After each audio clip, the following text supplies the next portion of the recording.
Innal hamdalillah nahmaduhu wa nasta'inuhu wa nastaghfiruh wa na'udzu billahi min shururi anfusina wa min sayyiati a'malina man yahdihillahu fala mudilla lahu wa man yudlil fala hadiya lahu asyhadu an la ilaha illallah wahdahu la syarika lahu wa asyhadu anna Muhammadan abduhu wa rasuluhu wa la nabiyya ba'dahu.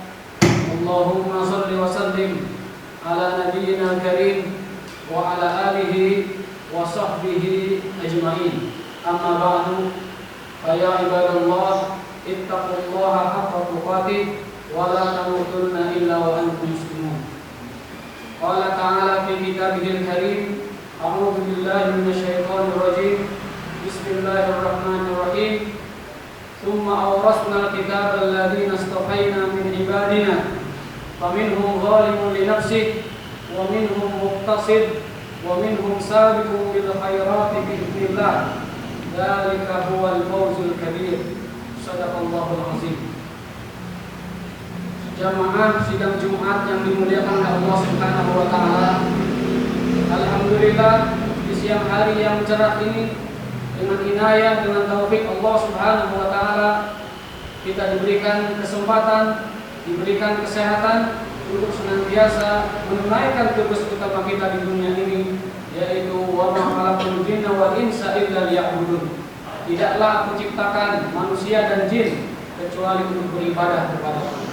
Artinya seluruh tujuan hidup selain untuk ibadah adalah tidak utama, hanya sebagai penyempurna, pelengkap dan juga sarana untuk kita bisa mengabdikan diri kita sepenuhnya kepada Allah Subhanahu wa taala. Inna salati wa nusuki wa mahyaya wa mamati lillahi rabbil alamin.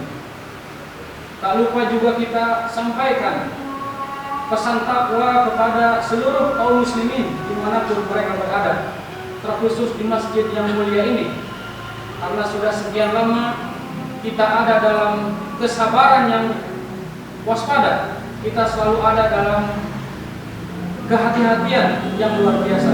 Semoga itu semua Allah jadikan sebagai pahala kesabaran, Allah jadikan sebagai pahala musabarah wal murabatah, pahala ribat, pahala sabar untuk kita semua. Karena sejatinya tidaklah sebuah kecemasan, sebuah kegundahan, sebuah kesedihan, suatu hal yang tidak diinginkan oleh seorang muslim, bahkan sampai duri yang ia injak atau sebutir debu yang menempel di badannya, kecuali itu semua akan menjadi kafaratun, akan menjadi penghapus dosa bagi seorang muslim tersebut. Kesabaran kita hari ini, jaga diri kita hari ini atas seluruh yang Allah telah takdirkan untuk semestanya, yang telah Allah tuliskan 50.000 tahun sebelum penciptaan langit dan bumi.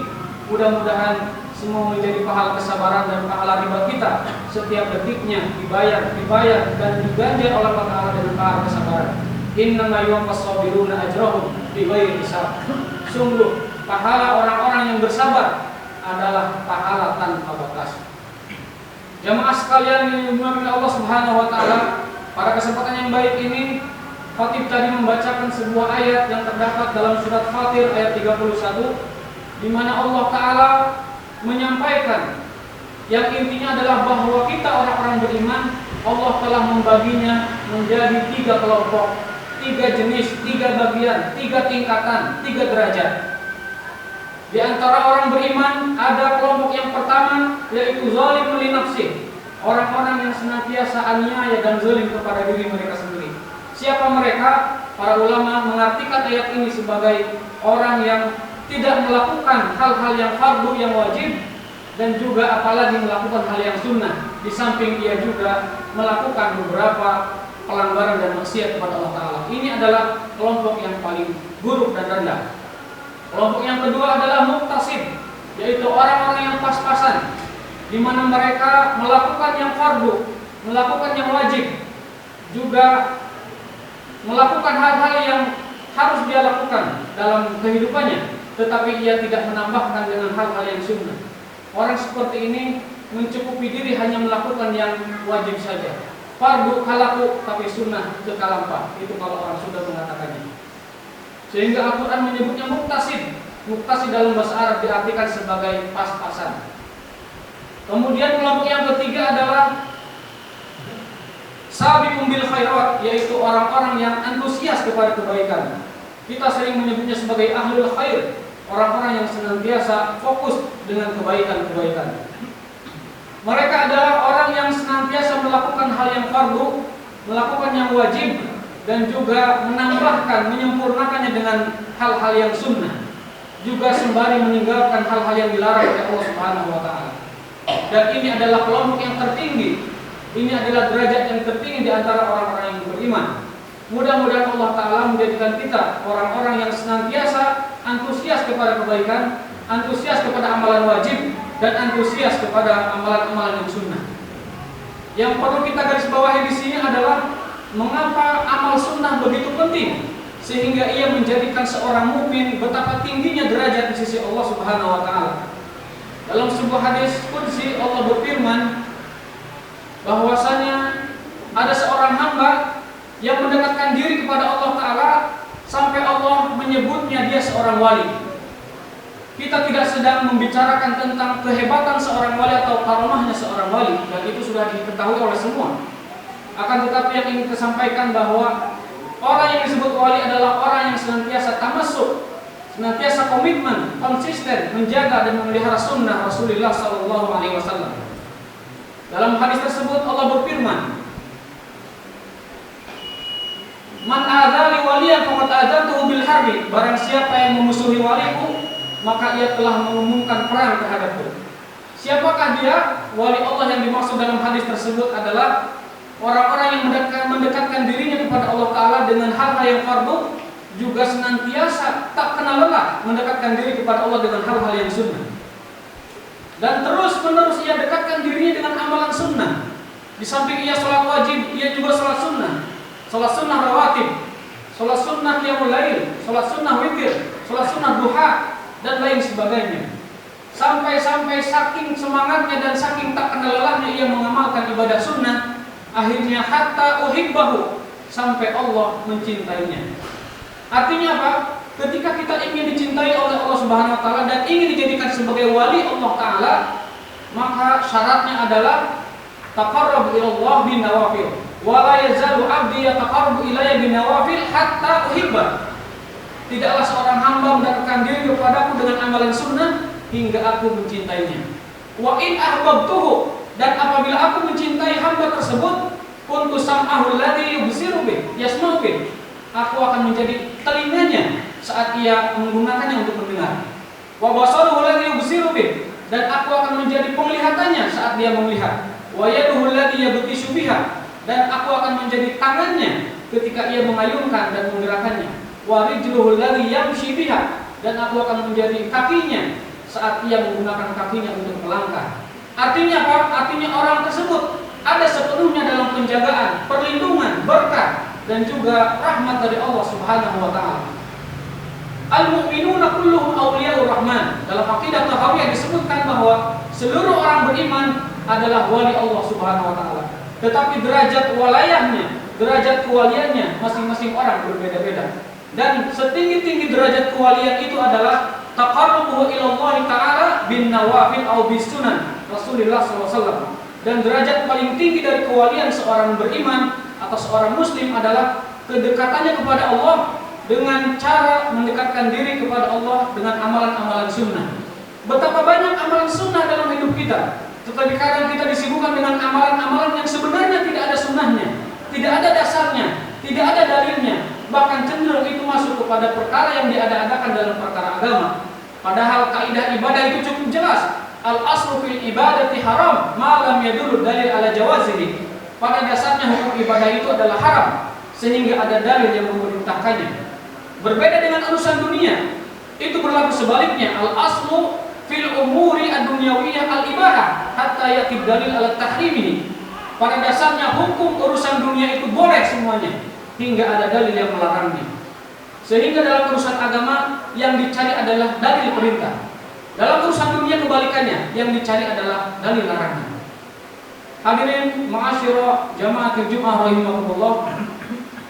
Dalam sebuah hadis Rasulullah SAW bersabda, Man tamassaka bisunnati falahu ajru mi'atu syahid.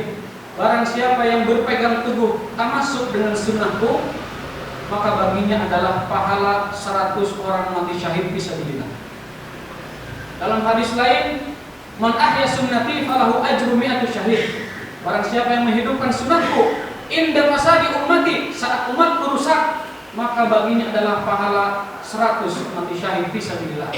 Tetapi hadis yang paling kuat adalah hadis yang pertama, hadis yang diriwayatkan oleh Bukhari dan Muslim, juga Imam Nasai dan Tirmidzi. Man tamassaka bi sunnati falahu ajru mi'atu syahid. Barang siapa yang tamassuk, berpegang teguh dengan sunnahku, maka baginya adalah pahala 100 mati syahid fisabilillah. Tentunya setiap muslim tidak ada satu orang pun yang ingin luput dari pahala terbesar dalam ibadah, yaitu pahala al-jihad fisabilillah. Dan pahala syahid fisabilillah itu dapat kita gapai dengan cara yang lebih sederhana. Tak mesti kita pergi ke medan juang fisabilillah. Cukup kita dengan mengamalkan sunnah Rasulullah SAW ketika banyak orang meninggalkannya. Cukup dengan kita menjaga tamassuk, istiqomah dengan sunnah Rasulullah saat orang-orang menelantarkannya.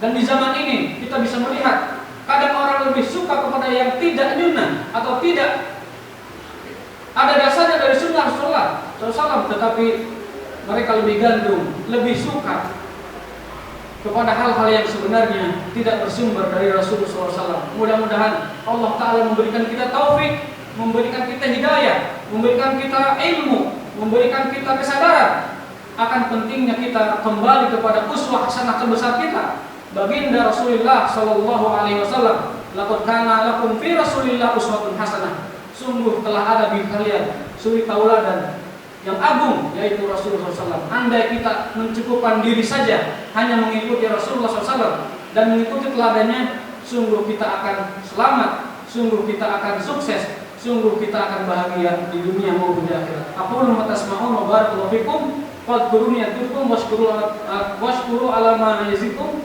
fastaghfiru innahu huwal ghafurur rahim.